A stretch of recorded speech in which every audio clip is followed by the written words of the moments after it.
Hello everyone. Recently, Gaijin made changes to how long it takes to repair hull breaches in War Thunder Naval.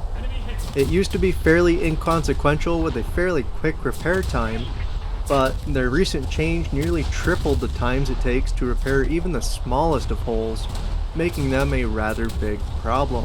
This change makes having holes in your hull an actual threat, despite water removal time still being fairly quick, and leads to my new favorite way to sink somebody, even if it is a bit cruel in some situations.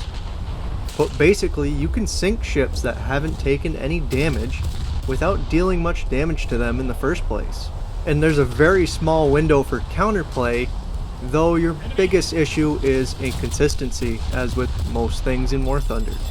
As far as achieving this goes, shells with large explosive fillers are best for this, as landing one or more below the waterline or at the waterline will open large holes in the enemy ship's hull and start the flooding process.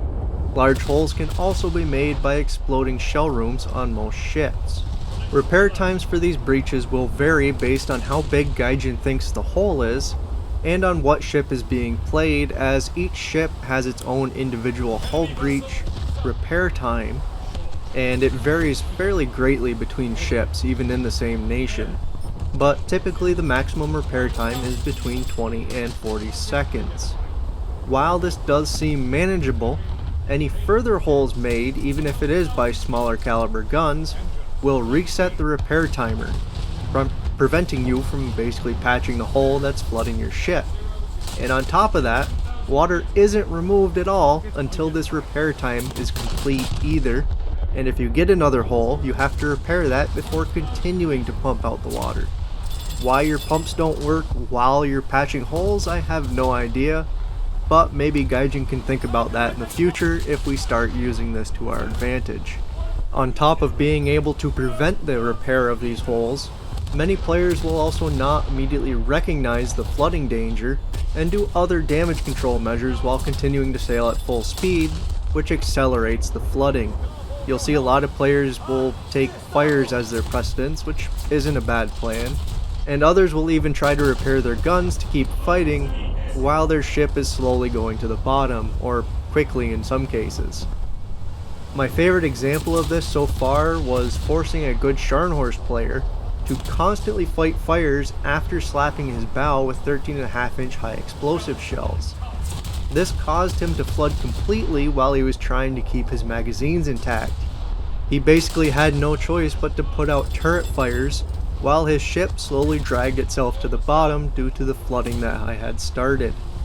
And on top of that, my friendly team was also shelling him, and I'm sure a lot of their shells also reset the breach repair times and forced him to continuously take flooding, which eventually set him to the bottom. He really had no other option but to just sink. Stories aside, flooding can also heavily list vessels depending on where you hit them, which can cause them to be unable to use their guns while you either continue pounding away at them or fire on another target before finishing off their listing hull. A lot of times they'll almost roll completely sideways to the point where they can't elevate their guns enough to fire back, or they can't depress their guns enough to continue to lob shells in your general direction. Though it's not always the case, some of them kind of settle flat in the water and they'll just continue to shoot at you. While this mechanic may seem abusable, it heavily depends on a few RNG factors, like where your shells hit, how many of them hit, where they hit, and how many of Gaijin's systems think that you actually damaged your target. You may see some ships get inconsequential flooding, while others go down almost immediately to the point where they would have never been able to save their own ship.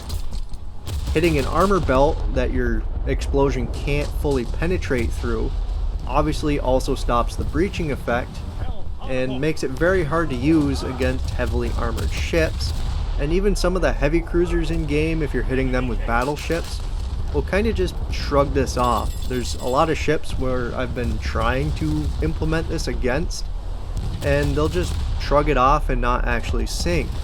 I think the biggest one that I've seen that really is a pain in the ass to sink this way is the USS Roanoke.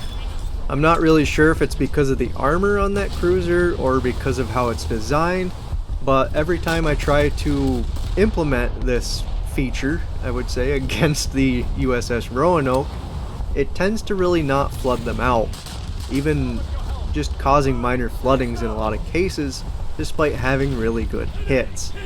So there are many ships you'll find that it just doesn't really work against, and there's others where you can basically guarantee that they're going to flood out instantly and they won't even stop partway through. Speaking of partway through, many ships will also have the tendency to only partially flood. Somewhere around 30% I see a lot of them stop. I think anywhere below that they just kind of sink anyway. 30 to 40% is about the critical buoyancy limit, I think. And that's about where their bulkheads will catch them and save their ship from sinking. And this will force you to target specific areas that are still buoyant in order to get around these watertight bulkheads and fully sink the enemy ships. Let's say if you hit them in the bow in the first place and now they have about 40% flooding and they aren't sinking any further, you may have to fire and hit their aft section in order to actually fully sink them. This is also the case if you're just trying to rely on listing to try to prevent their guns from hitting you, as listing will be heavily dependent on where you hit for very similar reasons. If you hit on the bow is obviously going to slump down in the water. If you hit around midships, maybe it'll roll sideways. Sometimes they settle flat. It's really hard to tell, and it's not really consistent a lot of times. The most consistent ones I've seen is if you slap a British cruiser in the middle, they really have a tendency to kind of roll on their side and flounder in the water, and they won't be able to fire back at you. Aiming at specific spots on ships that are sinking but still sailing at full speed is also a lot harder, making this follow-up shot quite a bit difficult to actually perform, as you have to account for their flooding constantly reducing their speed. Missing this follow-up shot on ships that refuse to fully flood is rather detrimental, as the water pumping process is quite fast and will quickly reverse all of your flooding progress if they do manage to repair this flooding while you're trying to line up your third shot. And of course, as mentioned, Gaijin's invisible hand likes to mess with you as well. Sometimes your perfect waterline shots just won't cause any flooding at all, even if you land every single shell at the waterline or even slightly below it, while other times clear hits on the main deck causes a ship to take a massive hull breach and sink almost instantly. So that's just Gaijin's netcode being Gaijin's netcode. You're never really going to get around that unless they actually fix naval, or most of their game in general, I guess. But I mean, you've seen how long naval's been having the crashing server issue. They really aren't focused on getting that fixed anytime soon, as far as I can tell. As far as ships that are good with this, I've found that the British heavy cruisers and battleships seem to be particularly good for this, mostly because I'm grinding up that line right now.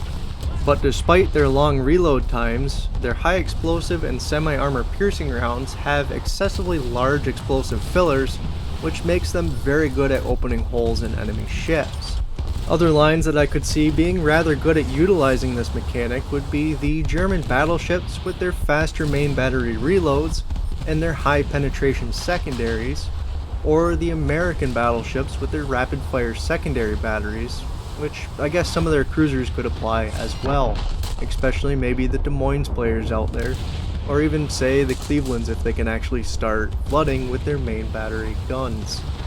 In both cases, it's extremely easy for them to reset the breach repair timer, I think, so even if you get a small one, you can just continuously keep that breach open and keep adding more and more flooding to the enemy vessel while they can't repair your original flooding.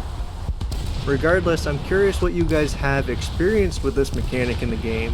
Have you seen a lot more ships being sunk just by flooding recently because of this change? Have you tried implementing it yourself? Or are you going to try it to try to help with the event grind? Very curious to see what you guys say on it. Very curious to see if they change it in the future, if we start actually utilizing it to sink larger ships. But anyway guys, good luck out there, good luck with your event grinds, and I'll see you in the next one.